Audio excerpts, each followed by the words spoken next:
ونعوذ بالله من شرور أنفسنا ومن سيئات أعمالنا من يهده الله فلا مضل له ومن يضلل فلا هادي له وأشهد أن لا إله إلا الله وحده لا شريك له وأشهد أن محمدا عبده ورسوله يا أيها الذين آمنوا اتقوا الله حق تقاته ولا تموتن إلا وأنتم مسلمون يا أيها الناس اتقوا ربكم الذي خلقكم من نفس واحدة وخلق منها زوجها وبث منهما رجالا كثيرا ونساء واتقوا الله الذي تساءلون به والأرحام إن الله كان عليكم رقيبا يا أيها الذين آمنوا اتقوا الله وقولوا قولا سديدا يصلح لكم أعمالكم ويغفر لكم ذنوبكم ومن يطع الله ورسوله فقد فاز فوزا عظيما أما بعد فإن خير الحديث كتاب الله وخير الهدي هدي محمد صلى الله عليه وسلم وشر الأمور محدثاتها وكل محدثة بدعة وكل بدعة ضلالة وكل ضلالة في النار. As to into the importance of maintaining that balance between the mercy and reward from Allah subhanahu wa ta'ala and the punishment and the fee of Allah subhanahu wa ta'ala, and together when a person is able to maintain both of them, then inshallah this is when he will be able to really get ahead with his deen, because he's balanced in his understanding, and this balance will inshallah azza wa jal lead to a lot of goodness for that particular individual throughout his life. And at times, sometimes more mercy and hope in Allah's reward is needed, and at times, sometimes putting more emphasis on the fee and Allah's punishment is needed. But the general rule is that the believer is balanced. And alhamdulillah, we finished many parts on specific examples and specific matters that were mentioned to us about the people's punishment on the Day of Judgment because of certain actions.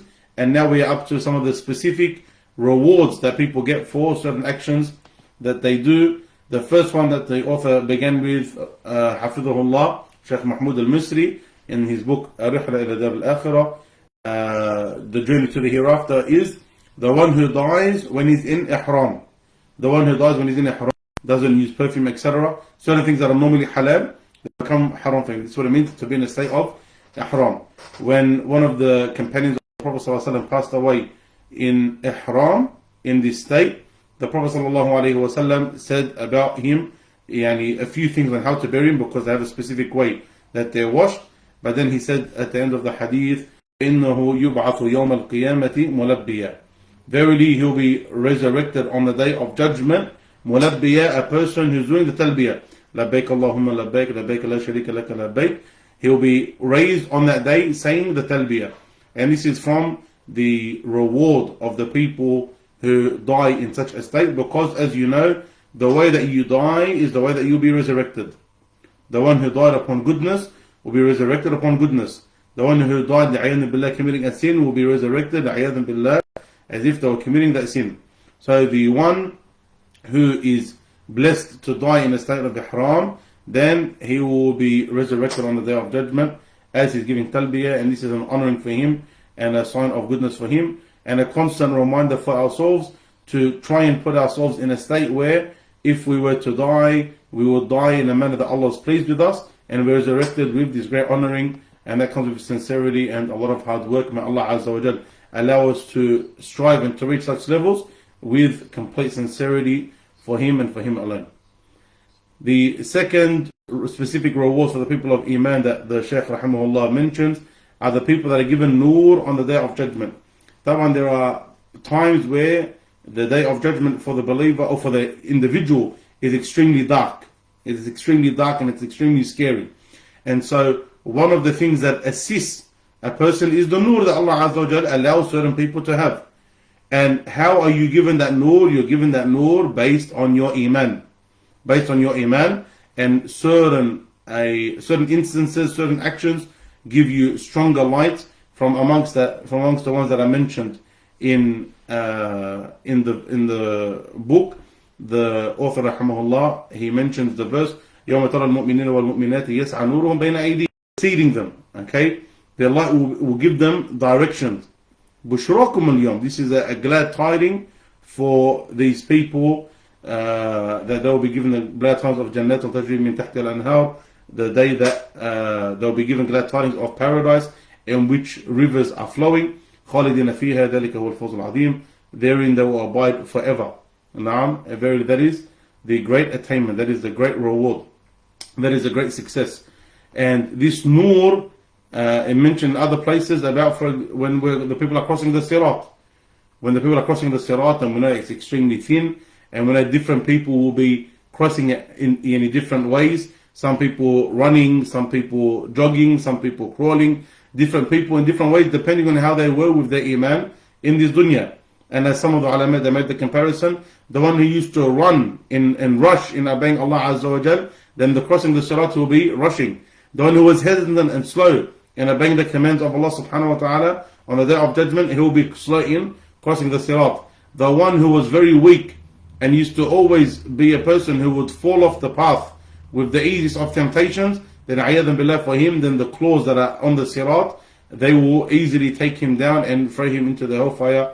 Ayyadan billah. So may Allah Azza wa Jalla make the crossing for us on the sirat extremely easy for us and for the believers, and forgive our sins and shortcomings, and make us of those who are constantly rushing to please Allah subhanahu wa ta'ala. And if we commit a sin, then we're people who are rushing to ask Allah Azza wa Jalla for forgiveness, because this is the state of the believers in the higher levels of religion.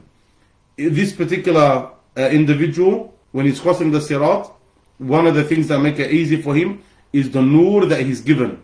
And that's why the hypocrites, they will not have that nur on the day of judgment. So they will not find their way, and they'll fall, ayyadan billah, because of it, into the hellfire, ayyadan billah. Another group of people that the Prophet ﷺ mentioned about them having nur on the day of judgment, and this is a beautiful hadith: "Man shaba shaybatan fil Islami kanat lahu nuran yawm al-qiyamah." Whoever gets white hair with his Islam, then that will be a means of light for him on the day of judgment. This shayba, when a person goes, starts to get white hairs, this is actually an honoring for a believer. This is not something to be shy of, it's not something to be sad of. A lot of people, when they get white hairs, they straight away want to pluck it out, or they want to dye it. Yes, the Prophet ﷺ dyed his white hairs, and there's nothing wrong with dyeing white hairs. Many of the companions of Allah dyed their beards. There is nothing wrong with a person dyeing their hair, as long as it's not black. The Prophet ﷺ told us, dye the hairs, but stay away from black. Okay, which only was sawad. Stay away from black. So a person's allowed, but the whitening of the beard, the whitening of the hair, this is an honoring for the believer, especially when it's done in Islam. Why? Because it shows that this person has had a long life of righteousness. He has had a long time to worship Allah subhanahu wa ta'ala. He's done a lot of good. That's why fil Islam. He's done a lot of good for Islam. And the beard, dear brothers and sisters, is an obligation. The beard is an obligation. The beard is not a sunnah in the sense that it's optional. And there's a misconception where people misunderstand the word sunnah. Sunnah, depending on how it's used and where it's used, could mean a range of things. If you look at some of the classical texts, you read a sunnah, like for example, like for Imam Ahmad, or for his son, or for other ulama, what they mean by is al-aqidah, the way, about aqidah, about beliefs.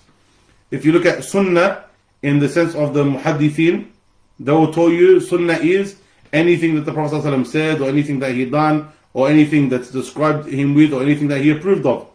If you look at sunnah, in terms of people who study usul al-fiqh, okay, the rules and the principles regarding to Islamic jurisprudence, they tell you the sunnah is something that if you do it, you get rewarded for, but if you don't do it, you don't get sinned. Okay, so everything has its place and everything has its context, and that's why we need to be precise when we mention certain words in certain contexts. When we say sunnah, the beard is sunnah, yes, the beard is sunnah in the sense that it's from the actions of the Prophet ﷺ. As for what's its ruling, what's the ruling of the beard? Is it fard, or is it mustahab, or is it mubah? Then no, the beard is fard. The beard is fard. It needs to be done. Some people, they have, again, a misconception that if it came from the Prophet ﷺ, then it's preferred. And if it came from the Quran, that's when it's an obligation. Incorrect. There are things that came from the Quran that are preferred. And there are things that came from the Prophet ﷺ that are an obligation. It doesn't matter where it came from, the Quran or the Sunnah, they all fall under one of the 5 categories. Is it an obligation, fard, wajib? The both of them mean the same thing. Is it mustahab, preferred? That's what some people refer to as Sunnah. In this context, mubah means it's allowed, like drinking water. You don't get rewarded for it, you don't get sin for it in and of itself. Is it makruh, disliked? If a person stays away from it for the sake of Allah, he gets rewarded. But if he does it, it's not sinful. Or haram. Okay, haram. And this is, if a person does it, he gets sinned. Okay, so these are the 5 rulings of the Sharia. The 5 rulings of the Sharia. As for where it came from, you have, it could have come from the Quran, it could have come from the Sunnah of the Prophet ﷺ, or it could have come, for example, from Ijma', the consensus of the Muslims. So it's very important that we learn how to use context, terminology in its right context, so that we don't fall into error and in deriving Islamic rulings and when we talk about Islam. So the bead is an obligation, and the Prophet ﷺ had a bead, and the companions of the Prophet ﷺ had beads, and the ulama all agree that the bead is an obligation. The question only is, how long does the bead need to be? That's the only question. Now that's where the difference of opinion is. Going back to whoever, as the Prophet mentioned, whoever gets white hairs in Islam, then this will be for him on the day of judgment light. So as we mentioned, the person who's gone through Islam, because he's been righteous, he's been praying, he's been making dua, he's seen Ramadan after Ramadan, he's read Quran, etc., etc., takes him into the paradise with, and forgives him. It's like he's had a lot of time to ask Allah subhanahu wa ta'ala for forgiveness, and we have that Allah Azza wa Jalla will forgive him his sins. And the Prophet ﷺ told us that the best of believers, man tala umruhu wa hasuna amaluhu. The best of believers is the one who his life is long and he's good. This is the general rule. His life is long and his actions are good. No one can say, I'm going to enter paradise because of my actions. Even the Prophet ﷺ mentioned about himself, إِلَّا أَنْ يَتَغَمَّدَنِي اللَّهُ بِرَحْمَةٍ مِّنْهُ وَفَضْلٍ. I will enter paradise if Allah engulfs me in mercy and virtue. No one will enter paradise because of his actions. No one will enter paradise because of his actions. The only way you enter paradise is through the rahmah of Allah subhanahu wa ta'ala. Then what's the purpose and point of our actions? Your place in paradise is dependent on your actions. Your place in paradise is dependent on your actions. Those who read the Quran, memorized Quran, prayed Qiyam al-Layl, helped out in Sadaqah, were good to their parents, were good to their neighbors, raised their children properly, etc., etc., etc. Then they get the higher levels, taban. And the one who was a very basic Muslim, then they get the basic levels of paradise. All of them are good, but just like this in this dunya, every house is good now, but you prefer some houses over others. Same thing with the hereafter. Yes, alhamdulillah, everyone's in Jannah, but just like you want that which is better in this dunya, then you should definitely want that which is better in the hereafter. Saying as that this dunya is only 50 or 60 or 70 or 80 years, inshallah 200 years of enjoyment, and we still want the best of the best, then don't, for your eternity, the rest of your life, you will never ever ever ever ever die, don't settle for second best. Do your best to get that which is going to be the best of the best. If you're in this dunya, fine, but don't forget the hereafter. Now, so this is another group of people who will have light on the day of judgment. Another category of people who the Prophet ﷺ mentioned will have light on the day of judgment are those who walk to the masajid when it's night, when it's dark. بشر المشائين في الظلم إلى المساجد بالنور التام يوم القيامة. Give glad tidings to those who walk in darkness to the masajid with complete light on the day of judgment. With complete light on the day of judgment. And so this is another virtue, and it's another reason not to be lazy when if it's dark, if it's scary, still go. And subhanAllah, when I was in Egypt and we went and visited one of the villages, and nowadays, alhamdulillah, it's very easy to go to the masjid with your car and with lights everywhere. It's very hard to find the time we actually going to implement this hadith. When I was in Egypt and I visited one of the villages. So we're going from Cairo to Kafr al-Sheikh, which is like another province. This is 6 hours away now. It's another province. Then from the main province, you go an hour ride to like a smaller village, but it's like bigger than a little, very small town, you could say. Then from there, you're on another car ride for maybe half an hour. I can't remember the exact distance, until you get to a smaller, little, very small town. Then from there, you go to, really, you're out in the Qura, like a very, very, very small place, small number of houses, etc. And when we were there, there's no electricity, there's no tarmac on the floor. You're out in the villages now. So when it was Fajr or Isha, it was really black. You could not, if you held your hand in front of you, you can't see, subhanAllah. So as you're walking, you're tripping over things, you're falling over, you're bumping into things. And subhanAllah, that was the first time I ever felt how important this hadith was. Because fi'lan, it wasn't that it was uncomfortable, because alhamdulillah, I was with people that have been doing it their whole life. But for a person, he can find 1,000,001 reasons to feel inconvenienced and not go to the masjid at that time. But the one who still picks himself up and does it for the sake of Allah subhanahu wa ta'ala, this person will be rewarded with the effort that he put in. And this comes down also to a principle, al-jaza' min jins al-amal. Your reward is in accordance to the action. Your reward is in accordance to the action. Irham man fil ard yarhamkum man fis sama'.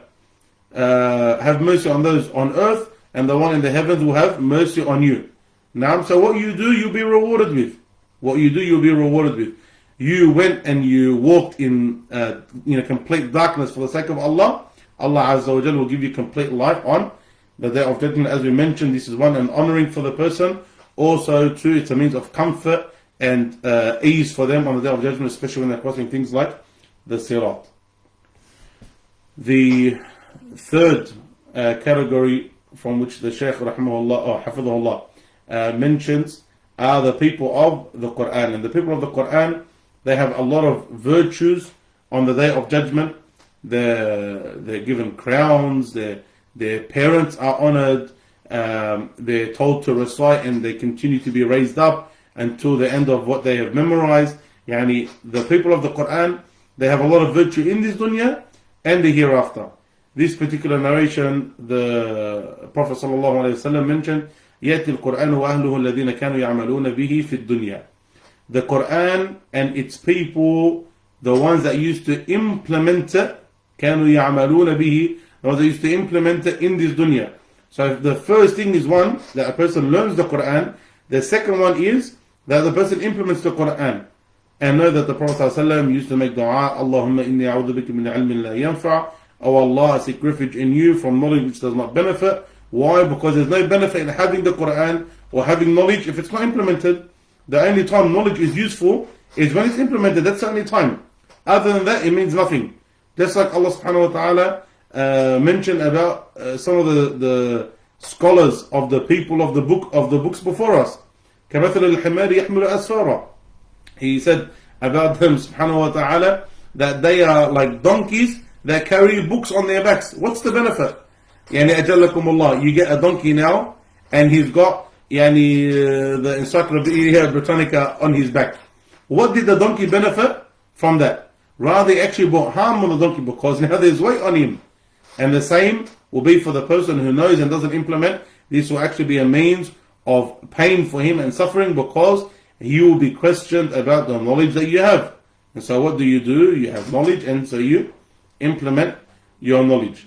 So يأتي القرآن وأهله الذين كانوا يعملون به في الدنيا تقدمه سورة البقرة وآل عمران يأتيان كأنهما غيايتان وبينهما شرق أو كأنهما غمامتان سودوان أو كأنهما ذلتان من طير صواف يجادلان عن صاحبهما. The Prophet ﷺ mentioned that the people will come and the Quran will be with them, and the ones in front of them leading the way is Surah Al-Baqarah and Ali Imran, and they will come as if they are two clouds and there is light between them. Or they will come, and these are all descriptions on how they will be, and they all are in the same meaning. Now, or they will come as two dark clouds, or they will come as two coverings of birds that cover this person, and all of it is describing how on the day of judgment, when it is hot and the sun is close, this will be a covering and a shade and a means of ease and comfort for this individual. يُجَادِلَانِ عَنْ صَاحِبَهِمَا. They will come and they will be defending the person who used to recite them and learned them and implemented them.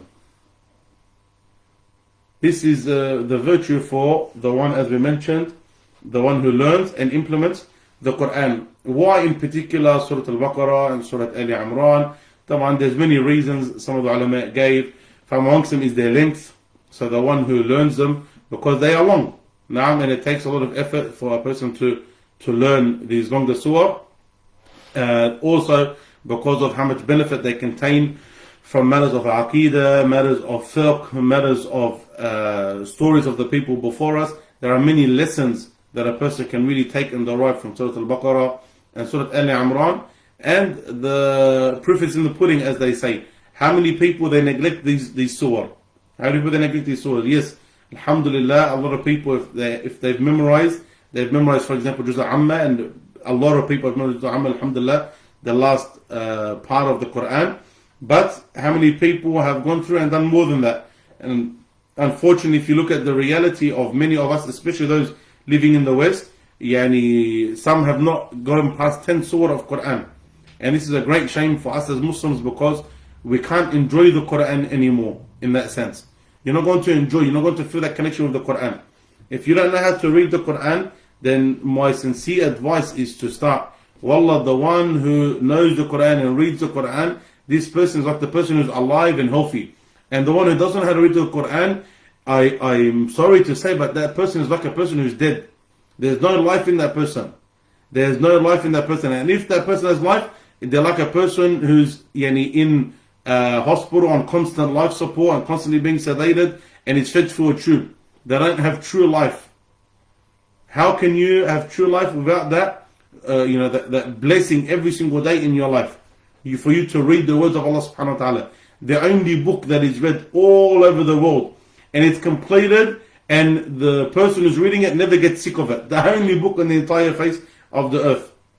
It's read and it's read and it's read and it's read and it's read. Why? Because it brings that barakah in a person's life. Ask anyone who's alhamdulillah consistent on reading the Quran, and ask them, how are you if you go 2 or 3 days without the Quran? Their life is flipped upside down. Naam, call it majid, call it what you want. There's this blessing that comes from the Quran. And where's the start of that journey? Through learning how to read the Quran. So if you're a person who can't, for whatever reason, learn online, then ensure that when lockdowns are over, you're a person who's first enrolling to learn the book of Allah subhanahu wa ta'ala. And if there's ways for you to learn online, then again, ensure now to enroll online. And if you know the basics, then continue. Continue to improve, continue to read, continue to learn. Now, alhamdulillah, if you're at a level where you have learned, then go on your journey to memorizing. Go on your journey to memorizing. I haven't memorized the Quran, but Allah subhanahu wa ta'ala allow me and all of you to memorize the Quran. But at least keep it as a goal. At least keep it as a goal to memorize, so that inshallah you have something to work towards. And subhanallah, the more you learn of the Quran, the more you're enlightened with knowledge, the more you're enlightened with wisdom, the more you're enlightened with knowing right and wrong. That's what the Quran is sent for, a guidance for mankind. The more you know of your Quran, the more you can enjoy your salah. Because when you're praying, if you only know قُلْ هُوَ اللَّهُ أَحَدٌ قُلْ أَعُوذُ بِرَبِّ الْفَلَقِ قُلْ أَعُوذُ بِرَبِّ النَّاسِ وَالْعَصْرِ إِنَّ أَعْطَيْنَاكَ الْكَوْثَرَ. These are the only surah that you recite. How much are you going to enjoy your salah? It's going to be extremely hard. But if alhamdulillah, sometimes you're able to read from Juz' Amma, sometimes from Juz' Tabarak, sometimes from Al-Baqarah, sometimes from Ali Imran, sometimes from Yasin, wherever it is. When you're able to read, longer, you enjoy reading, you have a better connection with your salah, and so your salah has more sweetness in it. Some people, they ask, what's an easy way for me to get khushu' in your salah? My first advice is pray longer. If you ever want khushu' in your salah, the first advice I can give you, besides obviously sincerity and trying, and asking Allah, we're talking about other practical means, The first advice I can give you for an easy quick fix, inshallah, is take longer in your salah. Read longer surah and take longer in your ruku and sujood. Try that instead of reading again short surah, then Subhana Rabbil Azim, Subhana Rabbil Azim, Subhana Rabbil Azim, Subhana Rabbil Azim, Allah Subhana Rabbil Ala, Subhana Rabbil Ala, Subhana Rabbil Ala. La, instead of that, take longer in your ruku', take longer in your sujood, make dua to Allah subhanahu wa ta'ala in your salah, prolong your tahiyyat, make dua after your tahiyyat, in your Quran, read longer, etc., etc., etc. And all of this, inshallah, will be a means for you to attain khushu' nice and easy, bi'idhnillahi tabaraka wa ta'ala. The next category are those who are saved from the fear of the Day of Judgment. Tab'an, the Day of Judgment, we all know, is a time where the reality is here. That's why it's called al-haqqa. That's the reality. Now, we mentioned the names in one of the episodes. We mentioned the different names and their meanings for the Day of Judgment. Al-Qari'ah, al-Haqqa.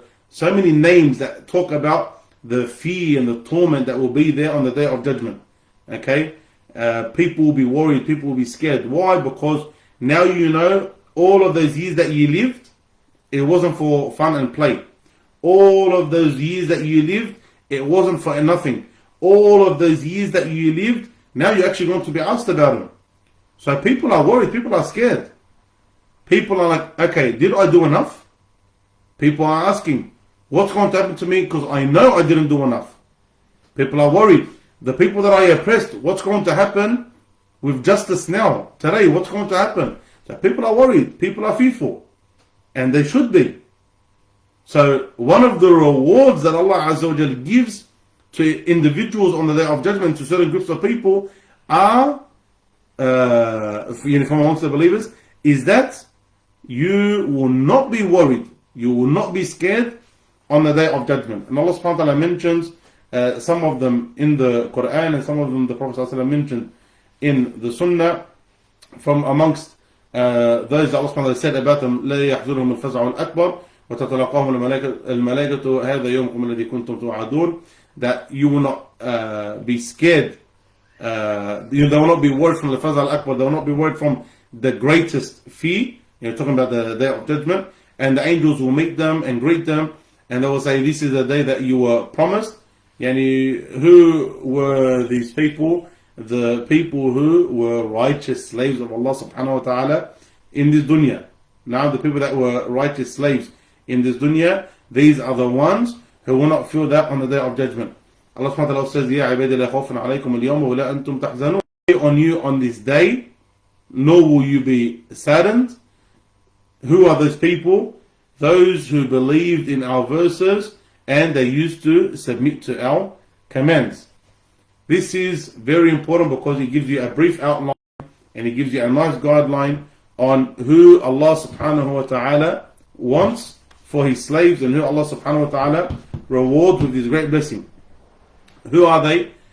Those who believed in our verses. Again, as we mentioned about the people of the Quran, it's not just about belief, it's not just about knowing, but it's about implementing. When we hear verses about salah, there's no delay.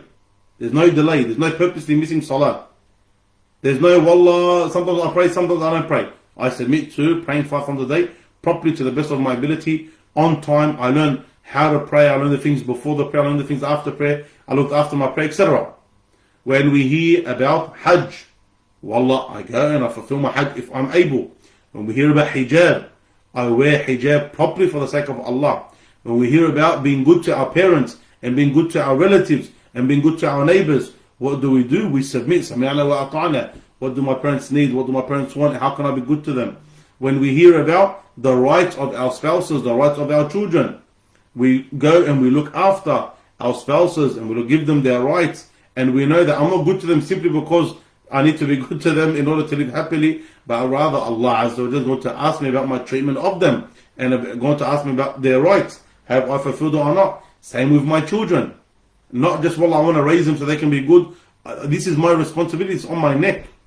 Now, when we're told to listen to the commands of the Prophet sallallahu alaihi wasallam, have I submitted to the commands of Rasulullah sallallahu alaihi wasallam? Or am I a person who's constantly arguing, constantly questioning, constantly asking, why? Or do I submit as I'm commanded to do? Yani, the Quran cannot simply be, wallah, let's put it on our shelves, let's listen to it from time to time, let's put it as our covers on Facebook and Instagram and wherever else we waste our time. Let's actually implement the Quran. Let's do what the Quran tells us to do. That's how you believe in the Quran. That's what belief entails. We hear verses about riba, we stay away from it. Verses about zina, we stay away from it. Verses about alcohol, we stay away from it. We hear verses that tell us to stay away from things, سمعنا وأطعنا. Verses to implement things, سمعنا وأطعنا. We hear and we obey. وَكَانُوا مُسْلِمِينَ. They used to submit. And Muslim means the one who submits. Those who submit to the commands of Allah subhanahu wa ta'ala. Again, how quickly are you rushing to implement? As some of the ulama said, that's how quickly and easily the day of judgment will be for you. But a'yadhan billah, those who were slow, then a'yadhan billah, those people fall under the ones who will suffer and be worried and scared and possibly punished on the day of judgment. Allah Azza wa Jalla make us from His awliya, those that are close to Him, those that are His righteous slaves, those who He takes as friends and He protects subhanahu wa ta'ala. As He mentions in the Quran also, أَلَا إِنَّ أَوْلِيَاءَ اللَّهِ لَا خَوْفٌ عَلَيْهِمْ وَلَا هُمْ يَحْزَنُونَ. Verily the awliya, the friends of Allah, لَا خَوْفٌ عَلَيْهِمْ, no fear is upon them, nor will they grieve. الَّذِينَ آمَنُوا وَكَانُوا يَتَّقُونَ. Those who believed and they used to be fearful of Allah subhanahu wa ta'ala. لَهُمُ الْبُشْرَى فِي الْحَيَاةِ الدُّنْيَا وَفِي الْآخِرَةِ. For them are glad tidings in this dunya and the hereafter. This is something that we need to be working towards. And again, dear brothers and sisters, it's not about achieving and becoming this pious person that never makes mistakes. That person doesn't exist. Yes, there are some who, mashallah, there are definitely those people, and these are people that are blessed by Allah Azza wa Jal. But the average person, even the righteous from amongst them, is going to fall into sins, is going to fall into mistakes, is going to fall into error. That person, that individual, turns back to Allah in repentance. This is what is important. Not that you're perfect, but that you turn to Allah subhanahu wa ta'ala in repentance. Jayyid. And don't think, for those that like to throw this misconception out, that if you're religious, you can't do anything fun. The religious people, صدقوني, believe me, they have the most fun. They have fun and they're happy after. As for the people of deviance, the people of corruption, then they have fun, yes. They have fun, but only when they're having fun. And as soon as their fun stops, they get into depression and loneliness and anxiety and they hate their lives. As for the believers, alhamdulillah, they're happy all the time. They have their fun, they play their sports, they watch their shows, again, trying to make it as halal as possible without doubt. They go and they eat, they go and enjoy, they go hunting, they go fishing, they go a million places, holidays, they go do things, walillahi alhamd. Don't think, well, if I'm religious, my life stops. La, the people who are properly religious, their deen is upright and their dunya is upright. Both of them. Naam, and these are the awliya of Allah subhanahu wa ta'ala. There's a hadith, but many of the ulama said that it's weak. Nevertheless, the meaning is true, and inshallah, its understanding can assist us in our deen. It's mentioned that the Prophet ﷺ said that Allah said, as hadith Qudsi, that قال الله عز وجل وعزتي وجلالي لا أجمع لعبدي أمنين ولا خوفين إن هو أمنني في الدنيا أخفته في يوم أجمع فيه عبادي وإن هو خافني في الدنيا أمنته يوم أجمع فيه عبادي أو أمنته. The Prophet said that Allah says in Hadith Qudsi, by my might and power, rough translation, I do not combine two safeties or two fears for my slave. If he felt safe from me in the dunya, I'll make him scared on the day of judgment. And if he feed me in the dunya, then I'll make him feel safe on the day of judgment. What's the understanding of the hadith? Even as we mentioned, there is some weakness in it. The understanding is not that you as an individual, if you feel safe from Allah in the sense that you hope that Allah will not punish you. Now these are talking about the ones who أَفَأَمِنُوا مَكْرَ اللَّهِ. They feel safe from the punishment of Allah in the sense that they say, I don't pray. And then what? You say, I mean, what about on the day of judgment? They say, I'll be alright. Some people they say, Ayadun Billah, and they joke around. They used to say from the Prophet ﷺ, some still joke about it too now. Khalas, I've got money, I'll pay Allah, I'll ransom my way out of it. Don't worry, I'll do with it then. These are people that feel safe from Allah, that I'm going to be fine. These people, Ayadun Billah, if they remain upon this and they don't repent before they die, they will definitely feel that fear on the day of judgment. And they will be in extreme regret. As for the one who worships Allah and says, I'm worshipping Allah and I'm worried taban about his punishment, but I believe and I hope that by me doing good, sincerely for the sake of Allah, that Allah Azza wa Jalla is going to reward me. This person, again, he's in between fear and hope. There's no problem with that. There's no problem with that. Now, it's talking about the first one, as we mentioned, the one who couldn't care less.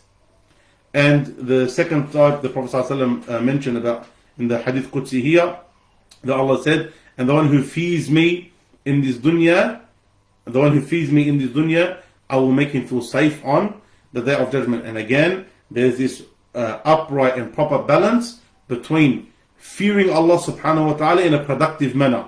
Meaning you fear Allah, so you stay away from the bad. But you also are hoping in goodness from Allah, and that balance is maintained in order for you to be an upright believer. If you have too much fear, then you end up falling into a very unproductive religiosity where it leads to a lot of waswas. Okay? And that's problematic in and of itself. But again, we're talking here about the one who maintains that balance. They fear Allah and they hope in goodness from Allah Azza wa Jal.